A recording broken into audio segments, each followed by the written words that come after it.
हूं सुजाता कुकरेती, आप देख रहे हैं माइक ऑन है और जिन बड़ी खबरों पर आपके लिए आज माइक ऑन कर रही हूं वो कौन सी हैं। सबसे पहले बात होगी सुपर एनडीए का मास्टर प्लान तैयार है क्या।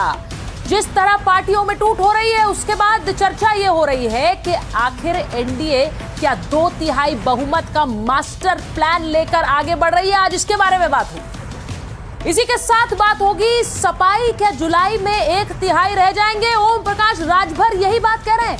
आज जुड़ेंगे मेरे साथ माइक ऑन है पर, क्योंकि वो कह रहे हैं कि जुलाई में देखिए 2/3 तो अलग हो जाएंगे, 1/3 रह जाएंगे। अखिलेश यादव क्या कह रहे हैं ये भी आपको बताऊंगी। इसी के साथ आज बात करेंगे ऑपरेशन टाइगर वर्सेस ऑपरेशन पिटाई की। अब ये आरोप लगा कि यहां बीजेपी और शिवसेना ने ऑपरेशन टाइगर लगा दिया, उद्धव ठाकरे की पार्टी तोड़ दी, तो वहीं संजय राउत कह रहे हैं कि आने दीजिए इन्हें महाराष्ट्र, ऑपरेशन पिटाई से स्वागत होगा। आखिर क्या धमकी दे रहे हैं संजय राउत, ये भी बात होगी। इसी के साथ बात होगी हार के हस्ताक्षर की। हार का हस्ताक्षर क्यों कह रहे हैं? डोनाल्ड ट्रंप ने पीस डील साइन कर दी, उधर ईरान के राष्ट्रपति पेजेश्किन ने भी हस्ताक्षर कर दिए, लेकिन डोनाल्ड ट्रंप के लिए यह हार का हस्ताक्षर कैसे है आज ये आपको बताऊंगी। लेकिन सबसे पहले बात होगी बागियों की। जो आएंगे वो हमारे, ले आएंगे वो बेईमान गद्दार। ईडी सीबीआई की धमकी आप किसको दे रहे हैं? हमको। हम जेल में जाकर आ चुके हैं, हम वापस जेल जाने के लिए तैयार हैं। राजभर जो बोलता है सीना ठोक के बोलता है। बीजेपी से मुकाबला करना है तो बहादुर लोगों की टीम होनी चाहिए।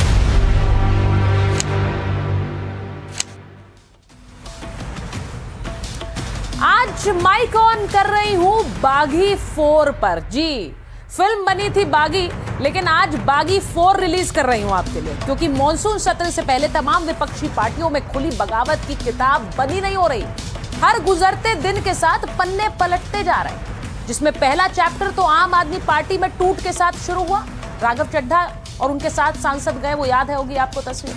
लेकिन अब बात समाजवादी पार्टी तक पहुंच गई। इसके बाद क्या होगा ये अभी मालूम ही नहीं। 1 महीने पहले तक जहां इस इतनी बड़ी बगावत की कोई आहट तक नहीं थी, वहीं अब केवल बागियों का ही शोर सुनाई दे रहा है। अरविंद केजरीवाल, ममता बनर्जी की पार्टी में टूट के बाद अब उद्धव और अखिलेश यादव की पार्टी में भी टूट की खबरें आ रही, जिसमें एक बात तो समझ में आ गई कि बगावत की पटकथा पहले ही लिख ली गई थी, अब बस चेहरे सामने आ रहे हैं। उद्धव ठाकरे की पार्टी में टूट को लेकर जो खबरें चल रही हैं उस पर आज मोहर लग गई। उद्धव गुट के 9 में से 6 सांसद यानी 2/3 बागी हो गए, यानी कि पार्टी से अलग हो गए। सबसे पहले बात उद्धव गुट की ही कर रही। बगावत की खबरों के बीच उद्धव गुट के सांसदों की एक इमरजेंसी मीटिंग दिल्ली में बुलाई गई थी। अब इसमें केवल 3 ही सांसद शामिल हुए।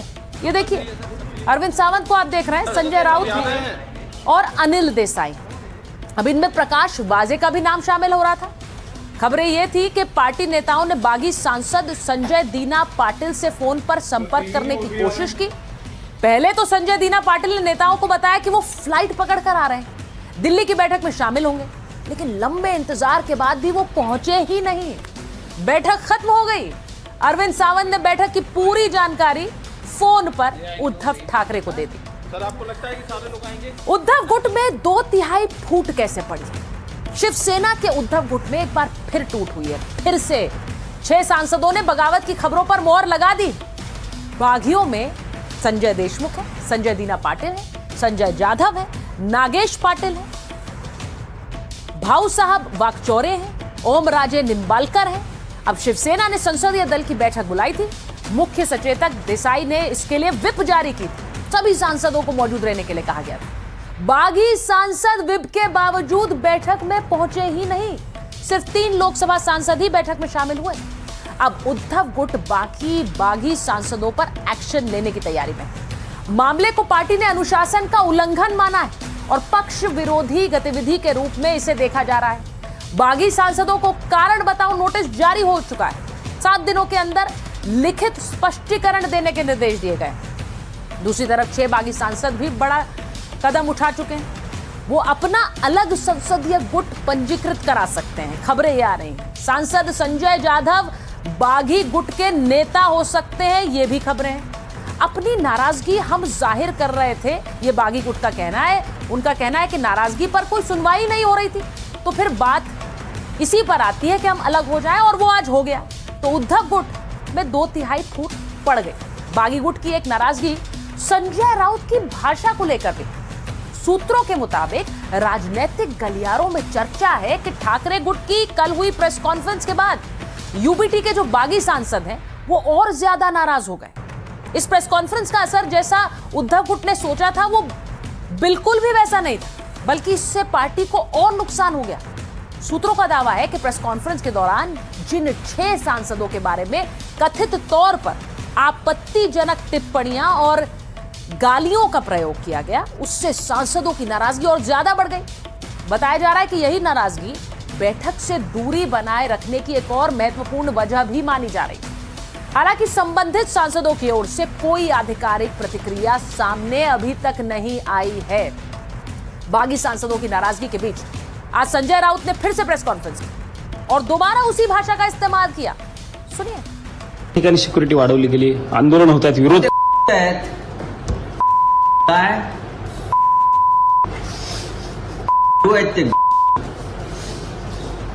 ठेवायचंय आंदोलन होतात. ते शब्द काढायचा नाही. एक दर्पो किंमत असलं या ना मतदारसंघात कालपर्यंत जसे आमच्याकडे असताना एकटे फिरत होतात ना तसे फिरा. आता एकनाथ शिंदे त्यांना बॉडीगार्ड देईल, बरोबर आहे. मग त्यांना पुढे 2 पोलीसच्या गाड्या, मागे 2 पोलीसच्या गाड्या आणि ते मिलिटरीच्या वेशातले सीआरपीएफचे लोक असतात ना ते ते वगैरे त्यांना देतील आणि जणू काय युद्ध करून शौर्य पदक मिळवून आले अशा तऱ्हेने फिरतील.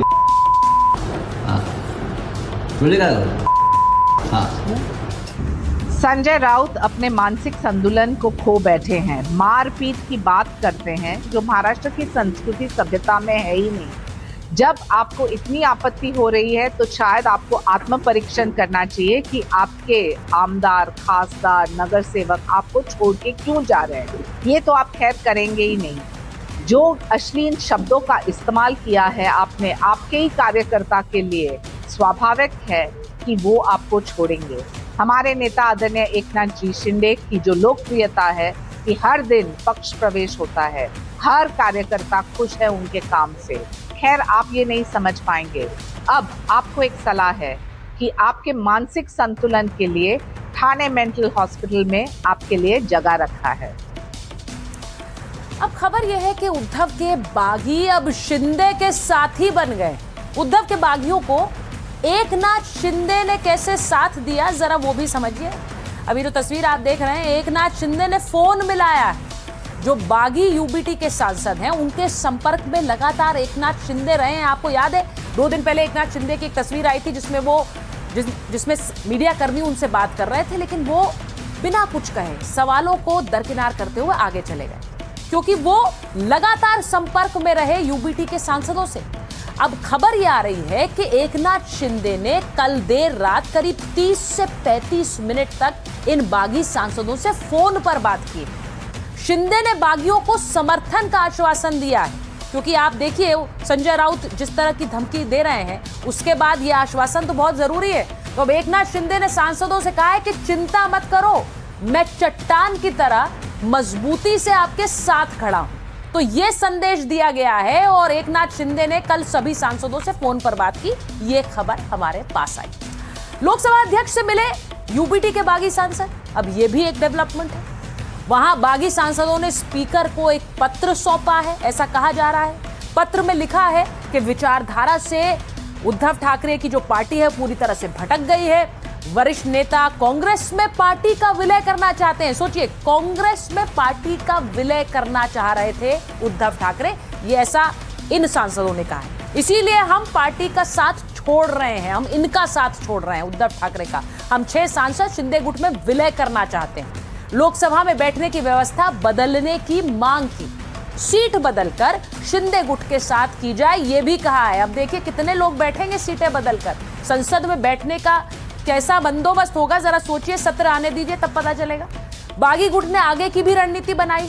20 जून को एकनाथ शिंदे से मिलेंगे ये बागी नेता, ये कहा जा रहा है. और मुलाकात के बाद पूरी जानकारी दी जाएगी.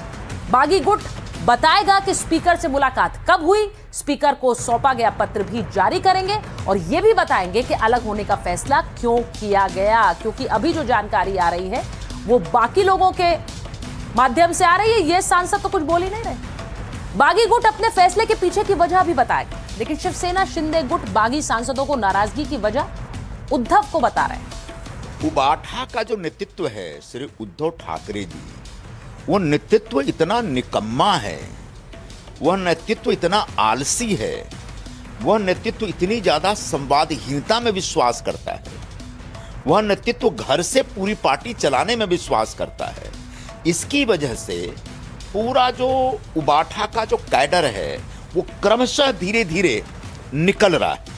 उबाठा का कोई बड़ा पदाधिकारी 100, 200, 500 कार्यकर्ताओं के साथ हमारी पार्टी में प्रवेश करता है। यह प्रक्रिया एक अरसे से, बल्कि 2022 के बाद से लगातार जारी है। बाप बेटे दोनों मातोश्री में बैठकर, उस आलीशान भवन में बैठ करके वहां से पार्टी चलाने का काम करते हैं, जिसकी वजह से उनका पूरा कैडर नाराज है। और उसी का एक नतीजा आपको दिखा कि उनके 6 सांसदों ने लोकसभा के स्पीकर महोदय को एक अलग गुट बनाने का निवेदन किया है।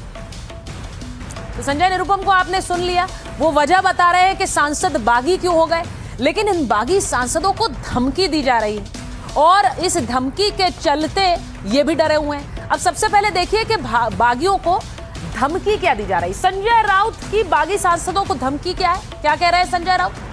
अब हम ऑपरेशन पीटना शुरू करेंगे। यहां ऑपरेशन टाइगर की बात हो रही थी, अब ये ऑपरेशन पीटना शुरू करेंगे। 6 सांसदों को बेईमानी बहुत महंगी पड़ेगी, ये कहा संजय राउत ने।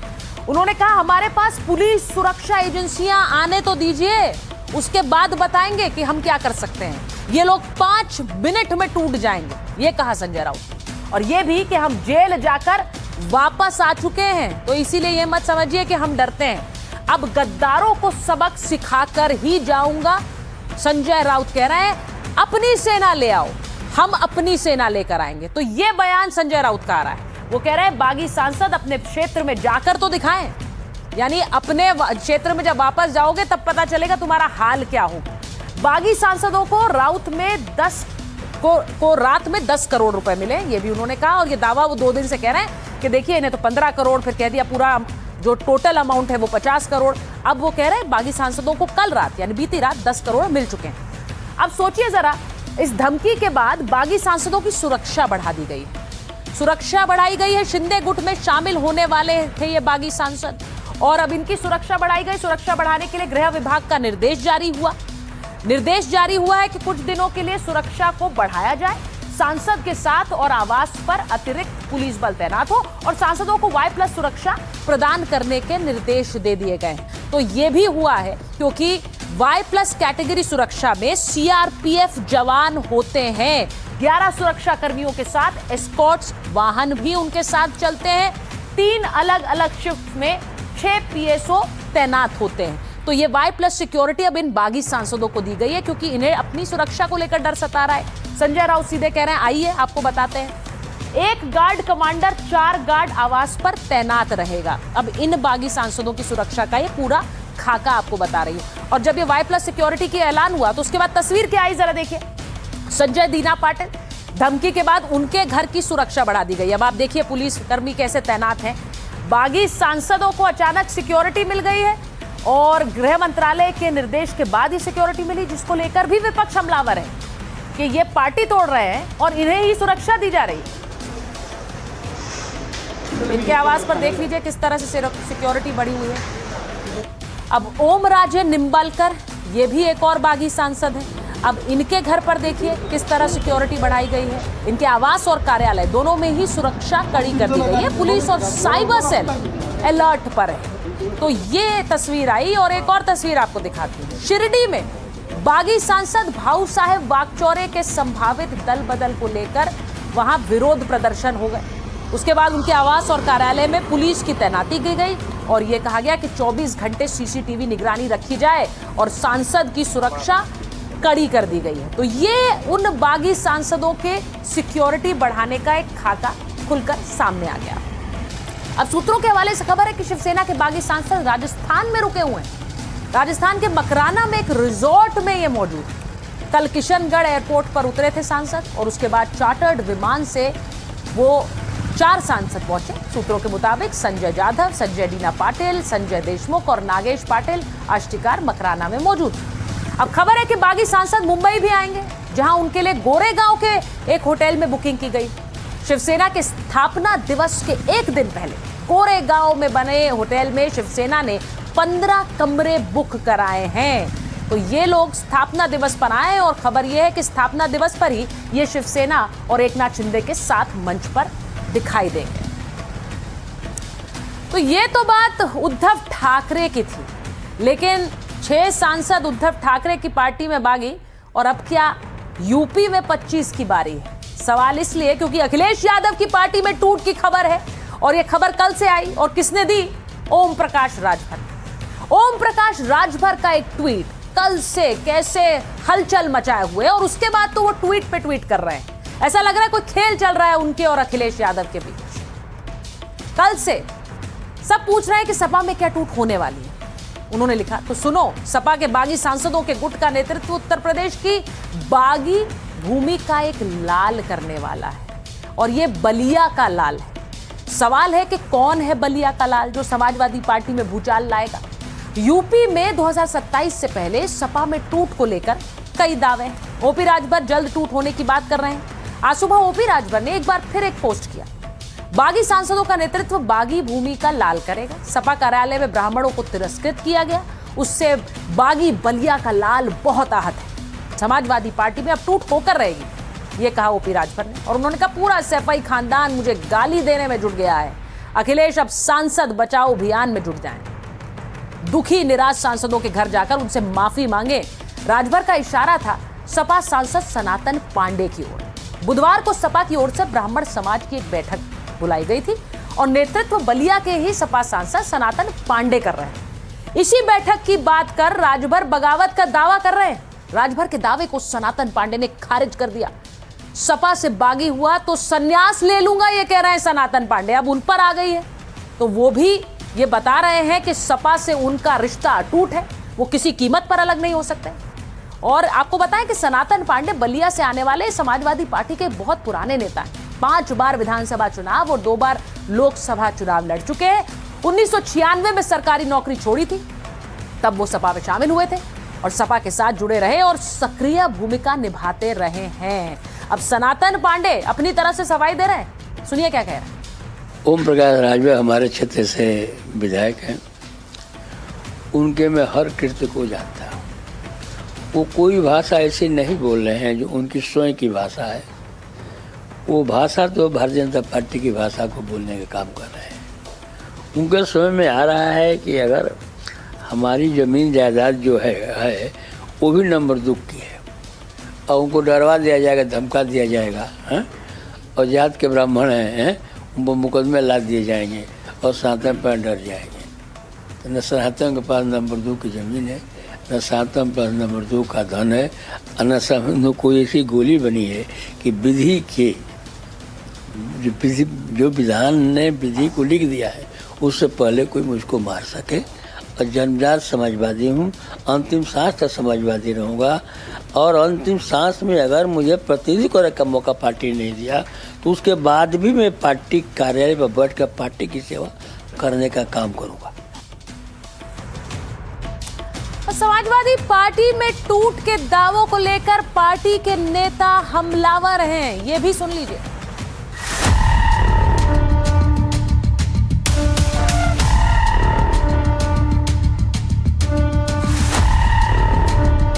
समाजवादी पार्टी एक है, हमारे सभी सांसद विधायक एक हैं।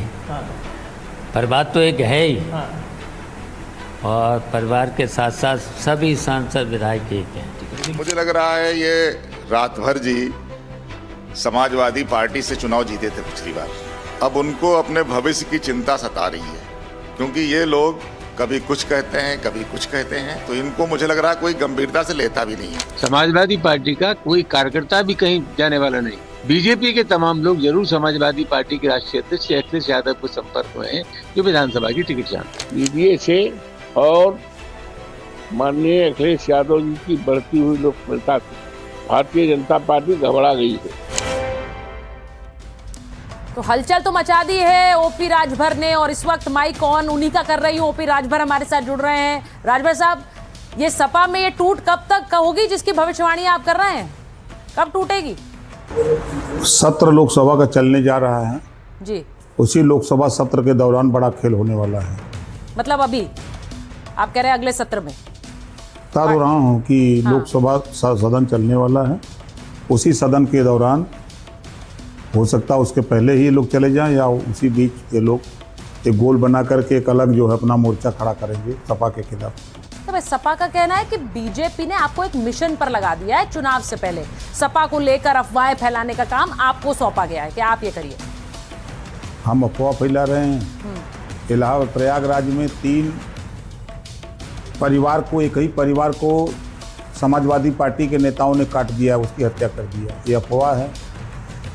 ये भी अफवाह है कि मऊ में समाजवादी पार्टी के नेताओं ने एक राजभर को गोली मार कर हत्या कर दिया, ये भी अफवाह है। FIR है, बाकायदे रिकॉर्ड है। बाराबंकी में राजभर का गर्दन काट दिया समाजवादी पार्टी का नेता, बाकायदे FIR है, वो अफवाह है।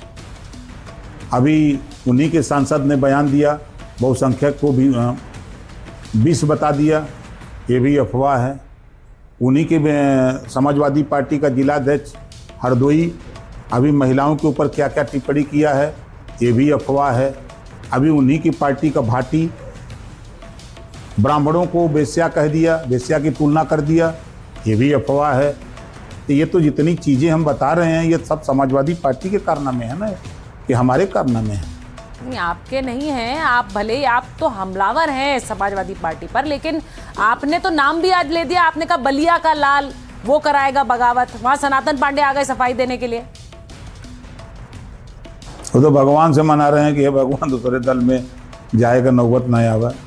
ट्वीट पढ़िए उनका। नहीं, वो तो कह रहे हैं कि अंतिम सांस तक अलग नहीं हो सकते हैं, वो तो यही कह रहे हैं। वो कह रहे हैं अंतिम सांस तक अलग नहीं होगा। भाई अगर साच को आँच किस बात की? हाँ, साच अगर है तो उसको आँच किस बात की है? उनको करना चाहिए ना। बहुत से लोग कह रहे हैं कि आप तो अखिलेश यादव के पीछे ही पड़ गए हैं। सपाई भी यही कह रहे हैं कि भाई आखिर मैं आपसे पूछ रही हूँ, इतनी ये गुस्सा है या दुश्मनी है? वो तलाक दे दिए हमको, हम कबूल कर लिए, यही गुस्सा है। नहीं, वो तलाक दे दिए हैं तो तलाक हमको दे दिए हैं तो हम कबूल कर लिए, कबूलनामा कबूलियत, इसी से गुस्सा है और कौन बात है? ये गुस्सा है। तो ओपी राजभर जी बहुत धन्यवाद हमसे बात करने के लिए, लेकिन ओपी राजभर बड़ी बात कह रहे हैं। वो कह रहे हैं कि अगले सत्र में ये टूट होगी, और टूट ऐसी होगी कि सपा में सांसद छिटक जाएंगे। अब सोचिए कि जिस तरह से सपा के साथ टूट की बात कही जा रही है, ये सिर्फ ओपी राजभर क्या सपा की बात कर रहे हैं?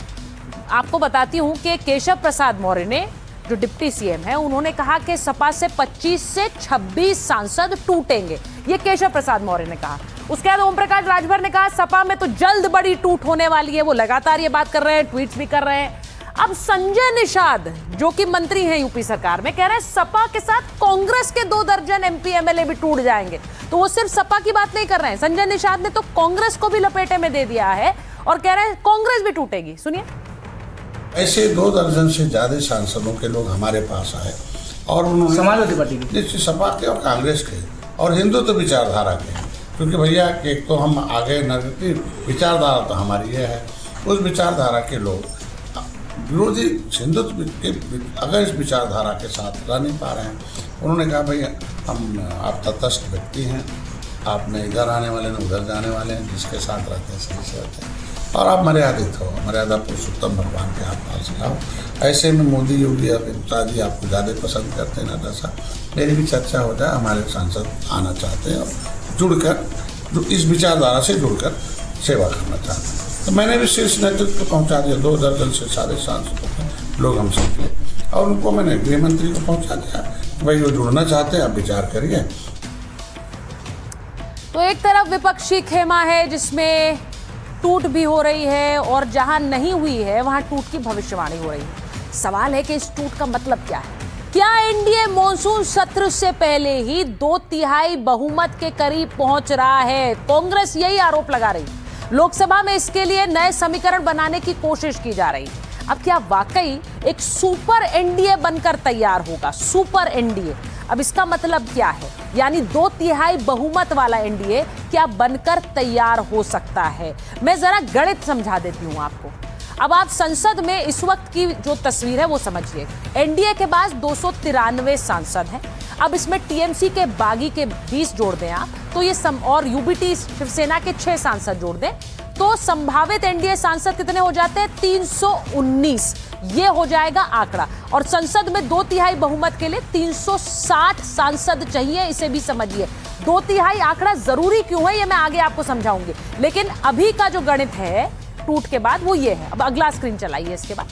अब आप समझिए कि एनडीए 293, टीएमसी के बागी 20 और इसी के साथ यूबीटी शिवसेना 6, समाजवादी पार्टी के 25। ये सिर्फ संभावित है, ऐसी कोई टूट पार्टी में नहीं हुई है, मैं फिर बता दूं। लेकिन डीएमके के 22 इसलिए कह रहे हैं क्योंकि कांग्रेस से नाराज है, इंडिया गठबंधन से छिटकी हुई है।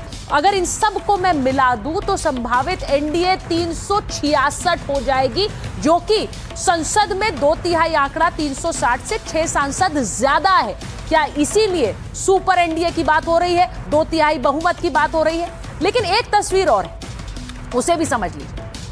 अगर समाजवादी पार्टी के 25 सांसद और डीएमके के 22 सांसद किसी भी तरह के बिल पे वोटिंग से नदारद रहें, यानी गायब रहें, तो ये 47 सांसद गायब हो जाएंगे। अगर 47 सांसद कम होते हैं तो लोकसभा का आंकड़ा घट जाएगा, तो 2/3 के बहुमत के लिए सिर्फ 329 सांसद चाहिए। और 329 सांसद कैसे होंगे अभी नहीं पता है, अगला स्क्रीन चलाइए। लेकिन 329 सांसद उस समय चाहिए होंगे, तो संभावित एनडीए 319 और अन्य सांसद 15 हैं। तो इनमें से अगर 10 इस तरफ एनडीए का समर्थन कर दें तो भी किसी तरह का 2/3 बहुमत संसद में बिल पास कराने के लिए एनडीए के पास हो सकता है। तो ये समीकरण है जो आपको मैंने समझाए हैं। अब इन्हीं 3 समीकरणों को लेकर विपक्ष बीजेपी पर आरोप लगा रहा है, कह रहा है कि उसे सांसदों को तोड़ने की कोशिश की जा रही है। मैं शिवसेना में कौन एमपी को क्या करना चाहिए मैं तो टिप्पणी नहीं कर सकता हूं, और हम तो पार्लियामेंट के समय में सब एमपी से सहयोग मांगते हैं। देश के लिए महत्वपूर्ण बिल जब हम लाते हैं पार्लियामेंट में, तो हम सारा पार्टी, सारा मेंबर्स ऑफ पार्लियामेंट से हम सहमति लेना चाहते हैं, सबसे समर्थन मांगते हैं ताकि बिल पारित हो। तो चलाओ। रिजिजू कह रहे हैं कि बिल पास कराने के लिए सबका समर्थन मांगेंगे। सवाल है वो कौन से बिल हैं जिन्हें बीजेपी हर हाल में पास कराना चाहती है। लोकसभा में 2/3 बहुमत के बिना यह मुमकिन नहीं होगा, और इसीलिए ये सुपर एनडीए की बात मैं कर रही हूं। सबसे पहले परिसीमन बिल अप्रैल में पास कराने की कोशिश 54 वोटों से गिर गया। लोकसभा में 2/3 बहुमत होता तो पास हो जाता। अभी लोकसभा की 543 सीटों के लिए चुनाव होने हैं। बिल पास होगा तो लोकसभा में 850 सीटें हो सकती हैं, और जिन इलाकों में बीजेपी मजबूत है वहां की सीटें बढ़ेंगी। चुनाव में बीजेपी को इसका बड़ा फायदा हो सकता है, इसीलिए दक्षिण के राज्य इसका विरोध कर रहे हैं। तो ये आपको बताऊं, और अगर ये बिल पास हुआ तो महिला आरक्षण बिल भी लागू हो जाएगा, क्योंकि महिला आरक्षण बिल में एक शर्त जुड़ी हुई है, वो परिसीमन बिल की शर्त है। विपक्ष ने तो महिला आरक्षण को हाँ कर दिया है, लेकिन सिर्फ परिसीमन के चक्कर में वो भी लटका हुआ, तो वो भी पास हो जाए। दूसरा है एक देश एक चुनाव, 1 नेशन 1 इलेक्शन, इसके लिए भी 2/3 बहुमत की जरूरत है। एनडीए अगर इसे पास कराना चाहता है, सरकार ने दिसंबर 2024 में इसे पेश किया, संसद में 2/3 बहुमत न होने की वजह से यह लटक गया। आम सहमति के लिए एक जेपीसी में भेजा गया, 1.5 साल से अटका रहा। बिल पास हुआ तो लोकसभा और राज्यों के चुनाव साथ होंगे। बीजेपी इसे देश के विकास के लिए जरूरी बताती रही है। बीजेपी की दलील है कि लगातार चुनाव पर पैसा खर्च होता है, लेकिन विपक्ष को इसमें बीजेपी की चाल नजर आती है। बीजेपी राज्यों के चुनाव भी राष्ट्रीय मुद्दों पर लड़े जाएंगे, जिसकी वजह से बीजेपी को एक एडवांटेज होगा, तो यह भी पास हो सकता है। और इसी के साथ यूसीसी बिल को भी पास कराने की कोशिश बहुत लंबे समय से कर रही है बीजेपी, और अलग अलग राज्यों में इसे ला भी दिया गया है। और अगर 2/3 बहुमत होगा, हालांकि इसके लिए कॉन्स्टिट्यूशनल अमेंडमेंट नहीं है, लेकिन इसके लिए भी अगर 2/3 बहुमत होगा तो ये भी एक तस्वीर जाएगी कि ज्यादा से ज्यादा लोग इसके समर्थन में खड़े हुए हैं राष्ट्रीय स्तर पर। तो यूसीसी तो सामान्य बिल है, लेकिन इसी के साथ साथ विपक्ष लगातार हमलावर है इस 2/3 की स्ट्रैटेजी पर। देखिए, क्रोनोलॉजी समझिए। अप्रैल 17, 2026 को लोकसभा में गृह मंत्री की बड़ी बेइज्जती हुई। एक संविधान संशोधन विधेयक पारित नहीं कर पाए। संविधान संशोधन विधेयक के लिए 2/3 बहुमत की जरूरत थी। नाराज हो गए गृह मंत्री, नाराज हो गए प्रधानमंत्री। अब लगे हुए हैं तोड़फोड़ की राजनीति में, क्योंकि वो उनका मकसद है 2/3 बहुमत हमें किसी हालत में मिलना है। विपक्ष की एकता और विपक्षी एकजुटता के कारण उनको 2/3 बहुमत नहीं मिला। विश्वास के साथ कह सकता हूं कि इनको 2/3 बहुमत मिलने की कोई गुंजाइश नहीं है। और अब बात करते हैं आज की एक और बड़ी खबर की। डोनाल्ड ट्रंप ने क्या ईरान से आखिरकार हार मान ली, ईरान के आगे सरेंडर कर दिया। ईरान में न तो सत्ता बदली, न परमाणु कार्यक्रम पूरी तरह खत्म हुआ। इसके बाद भी अमेरिकी राष्ट्रपति ट्रंप ने ईरान के साथ जंग खत्म करने के दस्तावेजों पर आज साइन कर दिया। वहीं फ्रांस में इमैनुअल मैक्रोन बगल में बैठे हुए हैं और उन्होंने आज इस डील पर साइन किया है। तो ये डोनाल्ड ट्रंप की तस्वीरें आई। वहीं दूसरी तरफ ईरान के राष्ट्रपति पेजेश्कियन ने डिजिटल सिग्नेचर कर दिया। वो तस्वीर भी दिखाइए जरा, ये देखिए। यहां पर पीस डील पर राष्ट्रपति मसूद पेजेश्कियन का भी बयान सामने आ गया। उन्होंने कहा अमेरिका से एमओयू में शक्तिशाली ईरान का संदेश शामिल है। उन्होंने कहा कि शांति चाहिए तो सम्मान करना होगा, और इसीलिए ये पूछ रहे हैं कि क्या अमेरिकी राष्ट्रपति ट्रंप ने फ्रांस से डील करके अपनी ही हार पर हस्ताक्षर किए हैं। अब सबसे पहले तो आपको यह दिखाऊं कि ट्रंप ने 107 साल पहले का पुराना इतिहास कैसे दोहरा दिया है। ट्रंप ने फ्रांस के वर्साय पैलेस में ईरान से डील साइन की। वर्साय पैलेस का रिश्ता अमेरिका के इतिहास से जुड़ा हुआ है। अमेरिका ने 107 साल पहले यहीं वर्साय की संधि की थी। तब डील तत्कालीन अमेरिकी राष्ट्रपति वुड्रो विल्सन ने की थी। संधि 1919 में विश्व युद्ध प्रथम यानी वर्ल्ड वॉर 1 में जर्मनी की हार के बाद हुई थी। समझौते के नाम पर जर्मनी को अपमानित किया गया था। जर्मनी से उपनिवेश छीने गए थे, हर्जाना वसूला गया था। वर्साय की संधि के खिलाफ जर्मनी में गुस्सा भड़कता रहा। इसी संधि का विरोध कर हिटलर ने जर्मनी की सत्ता पाई और संधि का बदला लेने के लिए 1939 में पोलैंड पर हमला किया था। हिटलर के इसी हमले के बाद दूसरा विश्व युद्ध शुरू हुआ था। अमेरिका से डील के बाद भी ईरान का गुस्सा थमा नहीं है। तो सोचिए 107 साल पुराना इतिहास क्या फिर दोहराया जा रहा है, क्योंकि इसी वर्साय की ट्रीटी तब हुई थी और अब एक बार फिर वर्साय में ही डील साइन हुई है। डील में हॉर्मुज से 60 दिन फ्री आवाजाही की शर्त शामिल है, पर ईरानी संसद के स्पीकर ये शर्त मानने को तैयार नहीं है। हॉर्मुज से गुजरने वाले जहाजों से टैक्स वसूलेंगे, ये गालिबाफ ने कह दिया है। तो फिर डील क्या फिर अटकेगी, ये भी पूछना होगा। गालिबाफ का ये बयान बता रहा है कि डील के बाद भी ईरान के तेवर कड़े हैं। सवाल है, क्या ट्रंप ने हार वाली डील की? सवाल क्यों उठ रहे हैं? लड़ाई आर्थिक रूप से अमेरिका को बहुत महंगी पड़ी। अमेरिका ने युद्ध पर हर सेकंड 10 लाख रुपए खर्च किए। हर घंटे पर अमेरिका के 394 करोड़ रुपए खर्च हुए। अमेरिका ने युद्ध पर रोज 9,400 करोड़ रुपए खर्च किए और अब तक 10 लाख करोड़ से ज्यादा खर्च अमेरिका कर चुका है इस युद्ध पर। ईरान को हर जाने के तौर पर अभी 28 लाख करोड़ देने हैं। ट्रंप ईरान में सत्ता परिवर्तन कर पाने में नाकाम रहे। ईरान की मिसाइल ताकत भी खत्म नहीं कर पाए।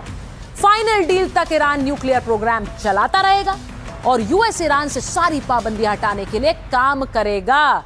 ईरान के हूती और हिजबुल्लाह जैसे साथी भी खत्म नहीं हो सके हैं और इसीलिए यह सवाल बनता है कि यह क्या हार वाली डील है, क्योंकि अमेरिका ने क्या पाया। अमेरिका में ट्रंप से डील को लेकर सवाल पूछे जा रहे थे और सुनिए उन्होंने क्या कहा।